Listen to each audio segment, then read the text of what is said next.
Professor, como estudar mais de 2 assuntos por dia? Cara, eu acho que mais de 2 assuntos por dia, tá legal. Eu sempre separo do método que eu falo que é o 50-50, né? Então eu sempre vou separar meus estudos da seguinte maneira: 50% do seu tempo em algo que você já sabe e quer melhorar, e 50% do seu tempo em algo que você não sabe, né? Então, no geral, a forma mais básica assim que eu ensino é essa: você aprender dessa forma, o método 50-50. Agora, existem algumas coisas e agora a gente tem que subnichar esse negócio, né? Então, assim, por exemplo, vamos pensar. Vamos dar exemplos reais, assim. Hoje vamos falar de mim. Hoje eu estudo basicamente diariamente, minha busca é por técnica, mas não é qualquer tipo de técnica, porque eu não estou mais focando em tocar rápido por si só.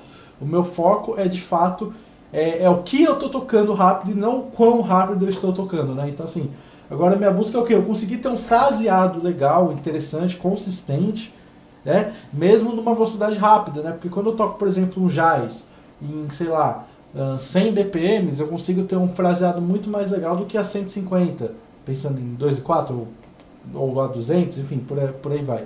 Então, a ideia é o quê? Eu quero conseguir ter a mesma qualidade de fraseado lento quando eu toco rápido. Então, essa é uma das coisas que eu estudo.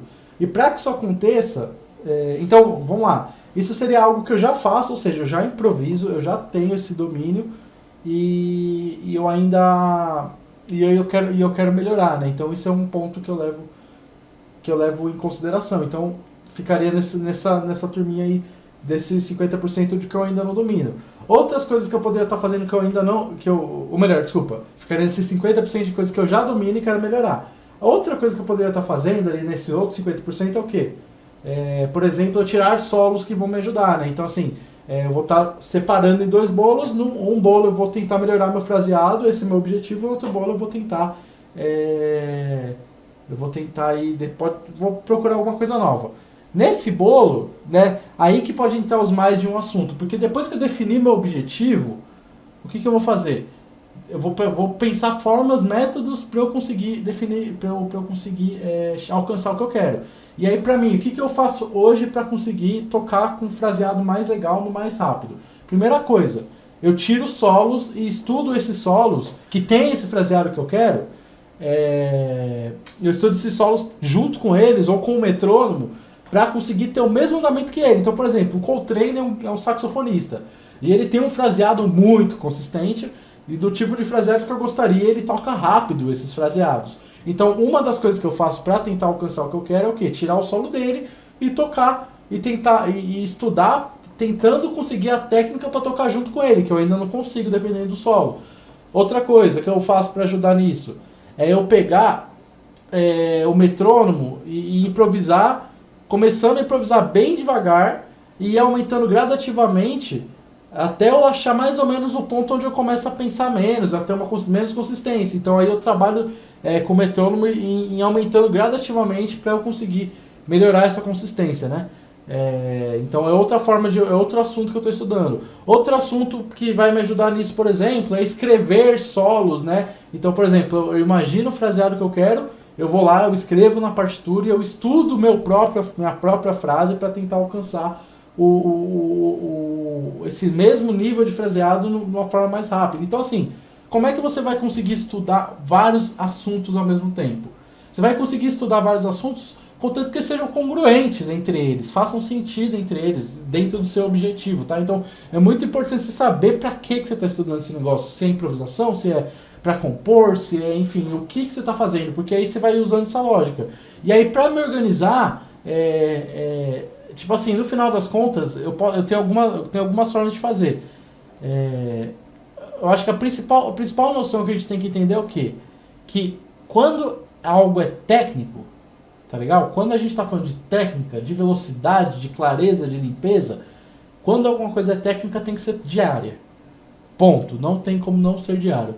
E quando alguma coisa já não é tão técnica, quando alguma coisa já é mais teórica, quando alguma coisa já é mais relacionada a raciocínio, decorar alguma coisa, enfim, lidar com alguma situação, aí não precisa ser diário, tá? Então, por exemplo, das coisas que eu falei aqui, como o meu foco é técnico, precisa ser diário. Então, no meu caso, eu não vou... Eu posso separar, por exemplo, eu tenho 1 hora de estudo por dia, que é a média que eu estudo. Eu posso pegar meia hora dela, vai ser dedicado a isso que eu falei. Então, eu posso pegar essa meia hora e estudar 10 minutos de cada um dos exercícios. Outra ideia, era eu estudar com metrônomo improvisando, outro era eu fazer tirar o solo e tentar tocar junto, né, no mesmo andamento, e o terceiro era eu criar frases para colocar. Então eu posso estudar todo dia 10 minutos cada um desses assuntos, por exemplo.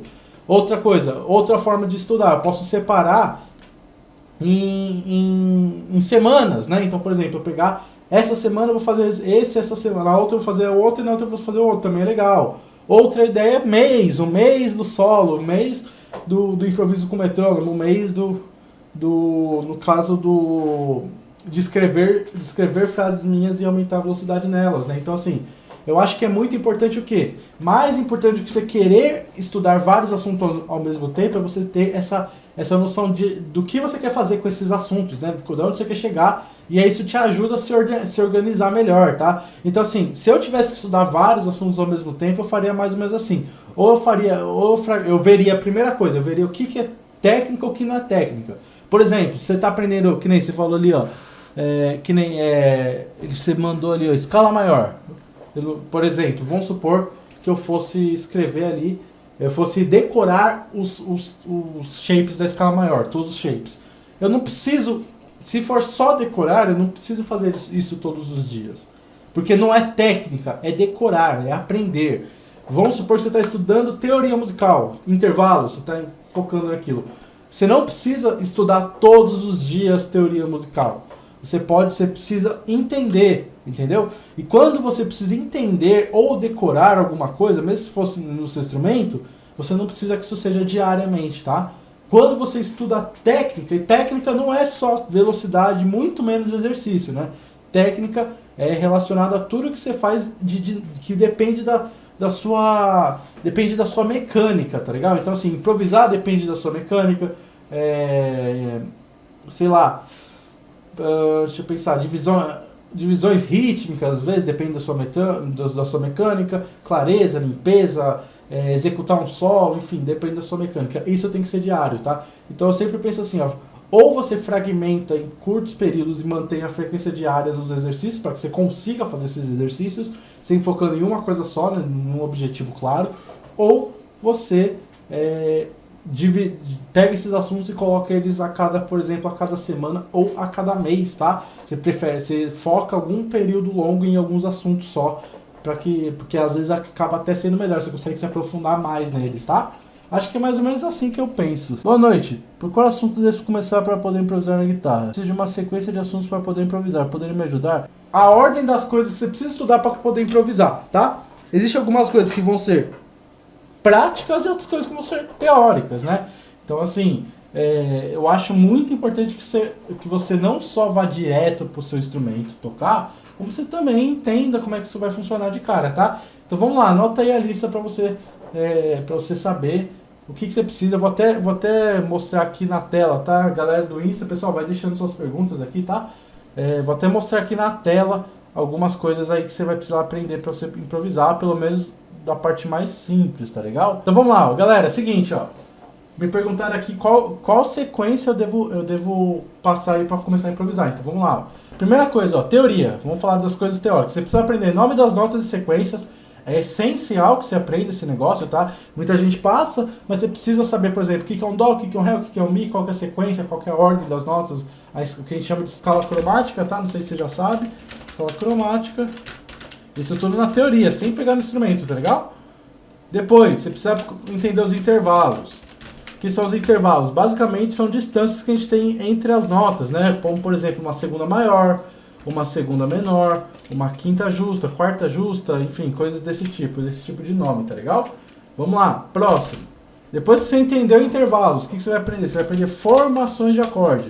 Formações de acorde não tem nada a ver com... Formações de acorde não tem nada a ver com com os acordes que você faz na prática, tá legal? É mais a ideia de, por exemplo, eu falar pra você, quais notas compõem um dó maior? você chegar lá e falar, pô, entendi. É um dó mi sol, entendeu? Então tá mais relacionado a isso, né? E nessas formações a gente vai ter dois tipos de acordes que você precisa aprender, tríades e tétrades, tá legal? Foca nessa parada aqui que vai te ajudar. Depois, escala maior e menor. Na teoria, de novo, então antes de você pegar no instrumento, você entender como que constrói uma escala maior e menor, principalmente com intervalos. Então, por exemplo, uma escala maior é formada por tônica, segunda maior, terça maior, quarta justa, quinta justa, sexta maior, sétima maior. Então, é importante você distinguir essas dois, tá? Então, escala maior, através do ciclo de quintas também, tá? Procurar isso aí também. Tudo que eu tô pondo aqui, ó, pode anotar, tirar print, essa live vai ficar gravada também, que aí você vai, depois no seu estudo, você vai pesquisando cada um desses pontos, tá legal? Vamos lá. Aprendeu isso? Aí sim você está apto para fazer o campo harmônico maior. Que é o quê? Juntar essas formações de acordes com essas escalas, com essa escala maior, tá legal? Aprendeu o campo harmônico maior. Vem para harmonia funcional. Harmonia funcional, tá? No campo harmônico maior, né? E depois, por último, o campo harmônico menor. Se você chegar até aqui, ó, dessa forma, estudando cada uma dessas etapas nessa ordem, porque música não é só aprender assuntos, você precisa também aprender a ordem certa, tá legal? É importante você sacar isso, não é só assuntos, também são ordens, tá?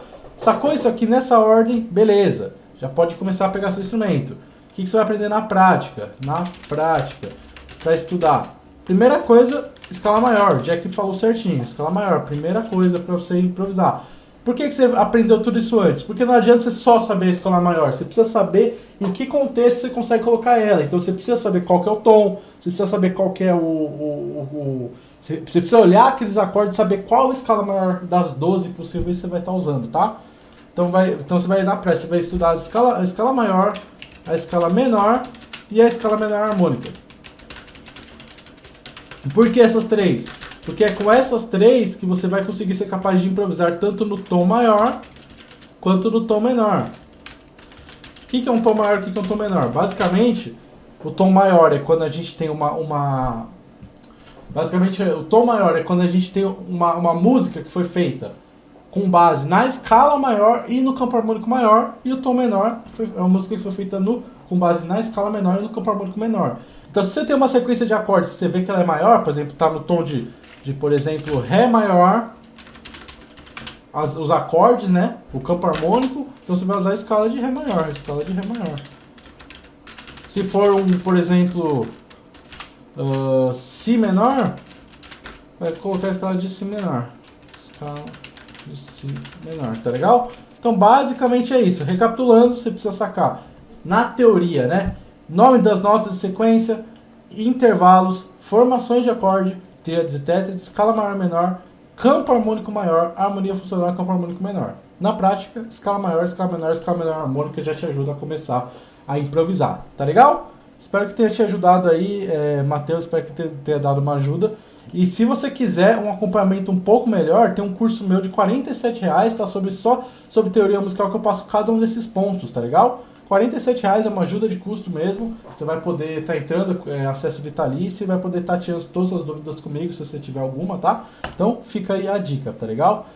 Se você quiser ir um acompanhamento, algo mais próximo, pode entrar para esse curso. Geralmente os links ficam aí na descrição, tá na bio, né? Para quem tiver no Instagram e quiser também saber mais. É um curso de teoria musical, os fundamentos, tá por R$47, pagamento único, paga só uma vez e tem acesso vitalício. Mais de 9 horas de curso, exercício, PDF, suporte comigo, ó, né, e, enfim, tudo que você precisa. Toco um pouco, mas nunca entrei na parte de escala. Cara, essa parte de escala é quando a gente quer não só tocar as músicas dos outros, né, não só aprender as músicas que a gente gosta, mas começar a contribuir, né, artisticamente, né, essa parada da gente começar a ir atrás de contribuir mesmo, da nossa fazer música, né, de fato, né, e eu acho que essa é a parte mais interessante. Então, por exemplo, eu acredito que a teoria musical, o momento da gente aprender teoria musical, né, que pode ser escala, por exemplo, é quando a gente fala, cara, eu quero contribuir artisticamente com tudo que eu sei, né, e aí pra você contribuir artisticamente, você tem que entender como a música funciona, e aí que entra a parte da teoria musical, né, e da improvisação, por exemplo, né. Fala um pouco de empréstimo modal, vou falar assim hoje, Nilson. Bora lá. Basicamente, você precisa ter um conhecimento dos modos, mas o mais simples é o seguinte, pensa que a gente tem, por exemplo, estamos em Dó maior com sétima maior, primeiro grau. Para falar desse conhecimento, você precisa conhecer muito bem, tá? Já vamos deixar claro. Você precisa entender muito bem sobre campo harmônico maior, tá? Muito importante, você tenha isso muito fácil. E obviamente sobre modos gregos, né? Então, assim, se a gente estiver falando sempre que a gente estiver falando de empréstimo modal, falando de modos gregos, né? Relacionado com o campo harmônico maior, tá legal? Então, assim, se você ainda não souber disso, é legal você pontuar melhor isso, tá? Agora, vamos lá, vamos falar já como se você já soubesse, né? Caso você já saiba. Seguinte, como é que funciona? Cada modo está relacionado diretamente com o acorde, né, no campo harmônico. Modos gregos não são só escalas, como a gente vê a galera falando, ou shapes, muito menos. Os modos gregos são sonoridades que a gente tem, que vem dos acordes com a escala, né? Então, por exemplo, estamos em Dó maior, ao a gente fazer a escala de Dó maior sobre sobre o primeiro acorde, né? Por exemplo, escala de Dó maior. Ó. Opa! Aí. Escala de Dó maior. Se a gente faz sobre o primeiro grau essa escala, a gente tem um som. Se a gente faz sobre o segundo grau, a gente tem outro som. E assim por diante. Então, modos gregos está muito relacionado com o campo, com o acorde que a gente está falando. Passou disso, o que a gente faz? Basicamente, o empréstimo modal vai ser a gente pegar empréstimos de tonalidades que tem algum modo com o mesmo nome da nota que a gente está, do nosso tom. Então, por exemplo, se a gente está em Dó maior, e a gente tem, né? A gente está na tonalidade de Dó maior. A gente vai ter 7 modos possíveis que comecem em Dó maior, tá? E de outras tonalidades. Então, por exemplo, o primeiro modo é o jônio. No caso, ele está dentro do campo harmônico de Dó maior mesmo. Ó. Então, não tem empréstimo aqui. Mas no caso de que a gente esteja no tom de Dó maior. Só que a segunda possibilidade é o quê? É se ele fosse um Dó, né? Ou seja, a gente mantém o nome da nota, que é o Dó.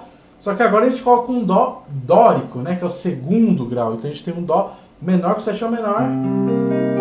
Dórico, segundo grau de alguém. De quem? Do Si bemol maior. Então qual que seria o nosso primeiro tipo de empréstimo? A gente está em Dó maior. Opa! Aí. A gente está em Dó maior e a gente pegar emprestado alguns acordes do Dó dórico, do modo dórico do Dó, que seria nada mais ou menos que o tom de Si bemol maior. Então olha como é que ficaria. Dó maior, né? Agora eu vou pôr o acorde do Si bemol. Olha que bonito. Legal? Vou pegar outro acorde de Si bemol. Si bemol.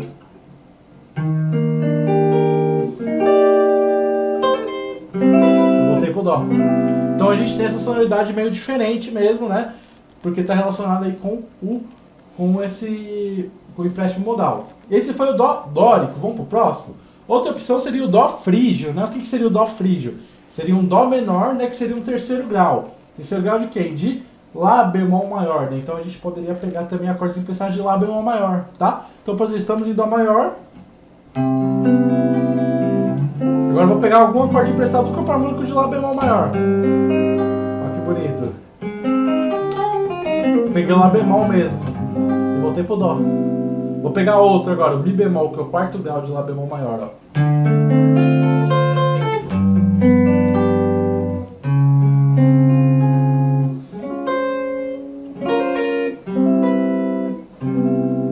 Sacou?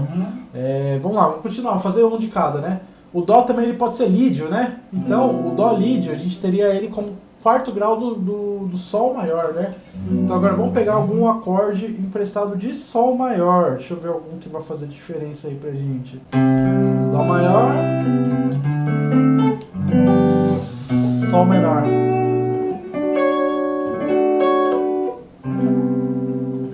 Sol menor e Dó. Esse não soa tão legal, mas eventualmente aparece, tá? Vamos lá, Dó mixolídio, né? Então a gente estaria em Fá, né? No caso, se ele fosse o quinto grau de Fá. Vamos ver como é que soa, ó. 2, 5. Ó.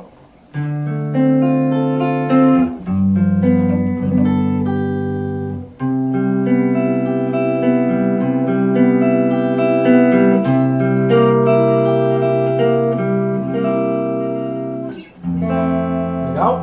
Outro exemplo poderia ser o si bemol que a gente já tinha feito, né? Que fica assim.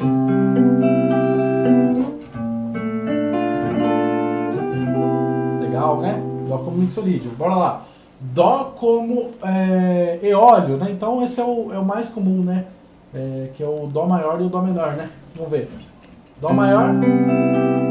Pegou um acorde do Dó menor. Voltou.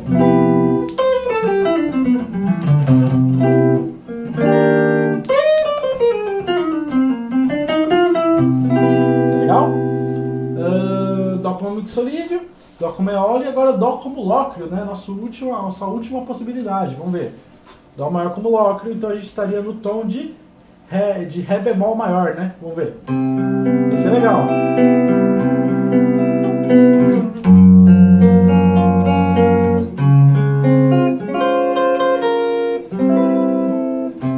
Então assim, isso aí expande muito a nossa possibilidade. Agora, uma coisa que precisa ficar muito claro quando a gente está falando de empréstimo modal é o seguinte. Isso é muito legal, só que isso vai servir apenas em composições e em reharmonizações. Você não é algo que você usa, por exemplo, em uma improvisação, tá? Muito menos quando você está tocando com alguém e tudo mais. Você vai fazer isso quando você estiver, por exemplo, fazendo um arranjo de uma melodia, onde você está mudando os acordes originais, né, fazendo uma reharmonização, ou você vai usar isso quando você estiver compondo, tá legal? Ou até analisando, né? Às vezes você vai improvisar, você vai precisar saber isso para saber em qual escala você vai utilizar naquele momento, tá? Então assim, modos gregos é muito importante, modos gregos não, desculpa, empréstimo modal é muito importante você entender isso, que não é uma coisa que você vai usar para improvisar, tipo, como um recurso, como uma escala, né? Escala maior, escala menor, modos gregos, etc. Você vai estar usando isso para analisar, né? Para você saber qual escala você usar, para reharmonizar quando você estiver fazendo um arranjo de outra música, que não é na hora, tá? Você não tá, tipo, tocando com alguém e fica colocando isso não, de jeito nenhum, tá? Só vai atrapalhar, na verdade. É uma coisa que você vai usar aí quando você tiver você mesmo sentado, pegando uma música e tentando colocar essas notas, né? Esses acordes, e você vai usar para compor, né? Tipo, usando esse mesmo raciocínio, né? Você fala, deixa eu procurar uma sonoridade que eu ache legal e tudo mais. E aí você vai lá e começa a colocar, né? Pega um tom e começa a colocar esses tais dos empréstimos modais, tá legal? É mais ou menos assim que funciona. Espero que tenha ajudado aí. Gabriel, só queria te agradecer. Eu acompanho seus vídeos e você tem aquela paixão. Obrigado por dividir tanto conhecimento com a gente. Você tem uma preocupação em passar o melhor. Obrigado. Cara, agradeço demais, ô Márcio. Demais mesmo, assim, porque o que eu faço aqui não é uma coisa fácil, né? Dividir, não é só eu sentar e sair falando, né? Inclusive eu acho que passar o conteúdo é a coisa mais fácil, porque eu vivo isso, né? Eu não só falo sobre isso, eu estudei, eu toco na noite, eu boto em prática tudo que eu faço, tudo que eu ensino são coisas que eu usei muito na minha vida. Então, ensinar é a parte mais fácil. Agora, fazer com que tudo isso rode, né? Todo dia, às 7h30, sai um vídeo novo no meu Instagram. Quase todo dia, às 7 horas, sai um vídeo novo no meu YouTube. Então, assim, fazer com que isso aconteça, fora os meus cursos, né? Que eu estou sempre alimentando também com aulas novas, para que isso aconteça é um baita trabalho. E assim... não muito bem remunerado, muito pelo contrário.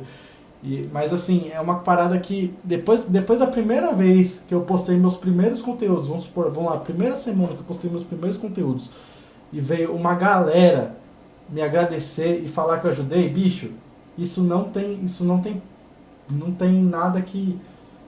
Foi isso que fez com que eu decidisse que eu queria fazer isso pra minha vida, né? Postar conteúdo. Eu quero postar conteúdo, eu quero ajudar as pessoas, tá, saca?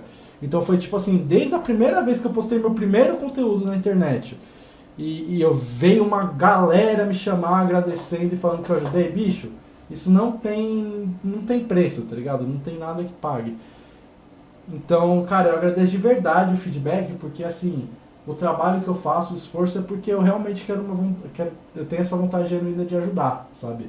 Tenho essa vontade genuína de estar ali passando mesmo o melhor conteúdo que eu posso, sabe? Eu sei que tem várias falhas, tem várias coisas, nem sempre eu sou tão claro quanto eu gostaria. Às vezes eu falo coisa muito complexa, às vezes eu deixo de falar alguma coisa, enfim, né? Não é perfeito. Mas assim, eu posso garantir que eu estou tentando sempre passar o melhor e tentando sempre ajudar as pessoas aí que confiam em mim a chegar nos resultados que elas querem, tá legal? Então eu agradeço de verdade demais mesmo o feedback. Prática e estudar, apenas isso para dominar o violão. Cara, sim e não, né? Você tem que praticar, você tem que estudar, mas você tem que também saber o que você está fazendo, né? Uma vez o André falou assim, vamos supor que você vai correr uma maratona. Cara, não é só sair correndo. Você tem que sair correndo, mas tem que sair correndo para a direção certa. Porque se você sair correndo para a direção errada, vai só piorar, né? Não vai ficar mais fácil. Então você tem que estudar muito, tem que praticar muito, tem que se esforçar muito, mas tem que saber para onde você está indo. Porque senão você pode se esforçar muito e descobrir que não era aquilo que você precisava naquele momento, né? E aí atrapalha, né? Você estudava muito por dia ou não? Ô, Matheus, cara, na época que eu tava com mais fogo, eu estudava o tempo que eu tinha. Então se eu tinha 3 horas para estudar, eu estudava as 3 horas. Se eu tinha 6 horas, eu estudava 6 horas. Se eu tinha 1 hora, eu estudava 1 hora. Mas eu estudava todo dia, o tempo máximo que eu conseguisse, que eu desse conta, que eu aguentasse, sabe? Então eu já estudei muito. Hoje em dia, eu gostaria de estar estudando do mesmo jeito que eu estava estudando na época que eu estava, né, descobrindo o instrumento, vamos dizer assim. Só que hoje em dia eu não tenho tempo hábil para isso, por causa do projeto, né, dos conteúdos, eu que edito, eu trabalho sozinho, né, ainda não tenho uma galera me ajudando, então eu espero no futuro, né, quando eu conseguir escalar melhor tudo, então mais vendas de curso, né, que me ajudam, mais alunos, aí eu consigo contratar pessoas para me ajudar e aí eu consigo ter mais liberdade de conseguir estudar melhor, fazer conteúdos melhores, mais conteúdos, né, então é um sonho, né? Um sonho de longo prazo, mas por agora, infelizmente, não estou conseguindo estudar o tanto que eu gostaria. Estou estudando uma média de 1 hora, 1 hora por dia, tá? Às vezes dá para estudar mais, tá? Mas essa é a média que eu estou conseguindo. Gabriel, por que as bandas de instrumental não estão mais em evidência? Evandro, eu acho... Essa é difícil de responder, hein? Eu acho que o mercado... Na verdade, eu acho que esse tipo de coisa a gente sempre vai... Você está sempre relacionado com o mercado musical, né? Mercado financeiro musical, né? Produto, música enquanto produto, né? Então a música enquanto produto, eu acredito que por algum motivo eles perceberam que é muito mais lucrativo música com voz. Então as mídias utilizam a música com voz, né? E eu acho que faz sentido, porque tem muita gente que se identifica com letras, né? Não só com músicas, né? Se identifica com letras, gosta de música devido à letra, né? E quando isso acontece, eu acho que quando esse negócio da música aí acontece, da letra, né, acontece, então se vende mais com letra, vale mais a pena você distribuir mais músicas cantadas. E se o povo em geral, o público em geral, ouve mais música cantada, acaba que a música instrumental vai perdendo espaço mesmo, né? Porque aí uma coisa é o público ser alcançado, né? Então, você tá de boa, você liga seu rádio, tem música cantada, liga a TV, tem música cantada, você tá sendo alcançado. Outra coisa é você próprio tomar a iniciativa de pesquisar, e a música instrumental é meio isso, né? Você não é alcançado pela música instrumental, você tem que levantar e pesquisar. Então, como você não é alcançado pela música instrumental, ela não fica tão em evidência, né? Eu acho que tá bem mais relacionado a isso, com uma questão de dinheiro mesmo, de produto. Prefere uma música com uma harmonia muito boa, mas a melodia ruim, muito colada com as notas do acorde, ou uma música com harmonia simples e melodia muito bem feita? Mano, é que pra improvisar, pensando em improvisação, eu prefiro uma harmonia mais complexa. Com certeza, sim, eu gosto muito de improvisar sobre vários. Agora, se a melodia for muito bonita, eu tenho como reharmonizar isso, né? A verdade, mano, é que a diferença de uma harmonia A diferença de uma harmonia simples para uma harmonia complexa tá no intérprete, né? Então, tipo assim, você pega uma. Eu tava fazendo um exercício com uma aluna minha, a gente pegou um 251 e eu mostrei pra ela todas as opções de reharmonizações sem fugir da proposta, sem fugir das funções dos acordes. E tipo, cara, no final das contas, se eu vou tocar uma música simples, vou tocar uma música com 4 acordes, se eu vou tocar um Legião Urbana, que é uma música simples, eu definitivamente vou estar tocando esse Legião Urbana de forma. Eu definitivamente vou estar tocando esse Legião Urbana de forma mais complexa se eu tiver liberdade para isso, né? E aí eu posso fazer uma música Legião Urbana ficar super complexa. Então eu acho que provavelmente eu fico com a melodia bonita e a harmonia simples, porque a harmonia simples, né? Eu consigo transformar ela em complexa só interpretando, sabe? Então fica mais fácil, né? Pelo menos eu acho que é mais versátil, né? Agora, se for uma harmonia muito complexa e a melodia é mais bonita, a melodia eu não posso mudar, né? A não ser que seja uma improvisação, aí eu posso improvisar sobre aquela cadência de acordes, mas o tema, a música ainda vai ser essa melodia, né? Então acho que eu fico com a melodia incrível e acordes simples, né? Lembrando que simples não é melhor nem pior, né?